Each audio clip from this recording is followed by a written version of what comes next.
Hello, welcome back to the History of Rhino Entertainment Company. Once again, I'm Riley Sparks. I'm Jett. We'll continue this today, and if we finish early tomorrow, we'll do our video about school bus safety on Thursday. Here we go, and let's find out. A golden moment in 1987. In 1987, Rhino had its first #1 hit when Billy Vera's pop soul ballad At This Moment reached the top of the Billboard Hot 100 singles chart. By February, the song was Rhino's first RAA, Record Industry Association of America, gold single, and by March, the entire album, by request, The Best of Billy Vera and the Beaters, became Rhino's first gold album. The company was selling 50,000 copies of the album each day, and its success almost became a recipe for disaster. Foose and Bronson spent a year trying to come up with another gold single, relenting only after they had wasted significant earnings.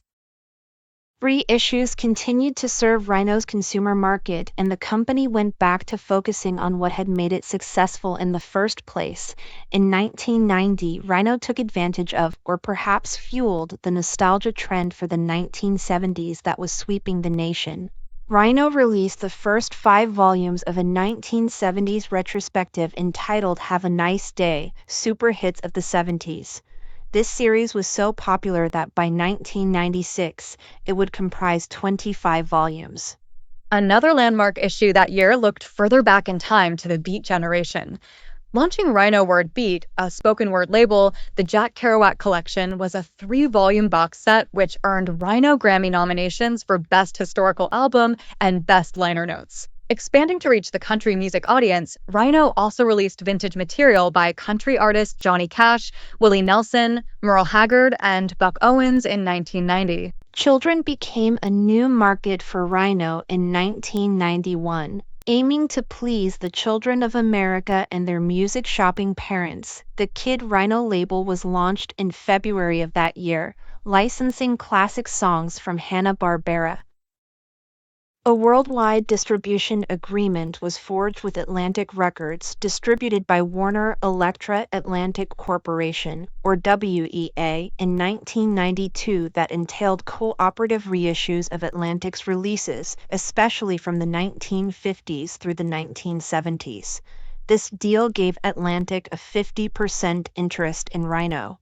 The Atlantic launch was Rhino's biggest undertaking to date in terms of promotions and releases. The company also entered into an agreement to distribute Avenue Records, including 7 albums by the 1960s group War that had been out of print for a decade. That year, the company earned its second RIA, gold album with the Righteous Brothers Anthology, 1962 to 1974, a 2-volume retrospective. 2 Rhino releases earned places in the Library of Congress's American Folk Life list of recommended 1992 titles, Jubilation. Great Gospel Performances and Blues Masters, the Essential Blues Collection Volumes 1 to 5. Revenues were boosted in the fourth quarter by best-selling box sets including Aretha Franklin, Queen of Soul, The Atlantic Recordings, and Monterey International Pop Festival. The Aretha Franklin set earned the company its first Grammy, capturing the 1992 award for liner notes. The Monterey box set contained previously unpublished photos, interviews with festival participants, performance notes, and background on the festival. Net proceeds were donated to charitable organizations. Overall, 1992 was Rhino's most successful year to date, grossing over $55 million for the company. One reason for Rhino's 1992 success may have been its unprecedented act of going on the road without its artists.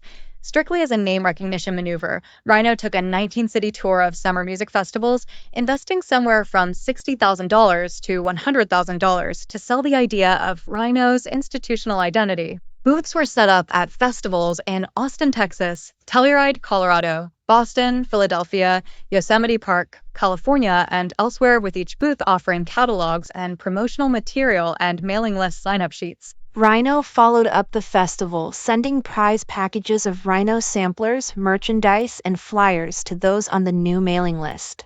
Several partnerships brought Rhino's product to larger audiences in 1993. The company took on a line of spoken word tapes from apparel manufacturer Spree that featured recordings from social issues lecturers such as Gloria Steinem and Jeremy Rifkin. With the clothing, craft, and accessories chain Putumayo, Rhino released a series of world music albums which were sold in Putumayo retail outlets. Kid Rhino and McDonald's embarked upon a new partnership in 1993, working together to create recordings starring McDonaldland characters such as Ronald McDonald. Ronald Makes It Magic, the first product of the partnership, was released the next year. A mega licensing deal was made with Warner Brothers Animation, securing the rights for Kid Rhino to release audio titles using voices of the classic Looney Tunes characters as well as 3 new kids on the block, Yakko, Wakko, and Dot. This deal resulted in a highly successful first album which included wacky songs from Steven Spielberg's Animaniacs, a Fox Children's Network TV show. Reviving the folk festival tradition, Rhino joined Ben and Jerry's and Concert Associates to present 2-day Troubadours of Folk Festival at UCLA in the summer of 1993, inspired by Rhino's anthology of the same name and featuring performances by over 30 folk artists of the past and present. The festival later became a PBS special and was released by Rhino Home Video in 1994 and 95. Marking the first folk festival of its magnitude in the Los Angeles area in 25 years, the event featured folk artists along with a crafts festival and 200 vendors. The company was lauded as a serious film producer in 1993 when The Panama Deception, a Rhino Home Video co-production, received an Academy Award for Best Documentary.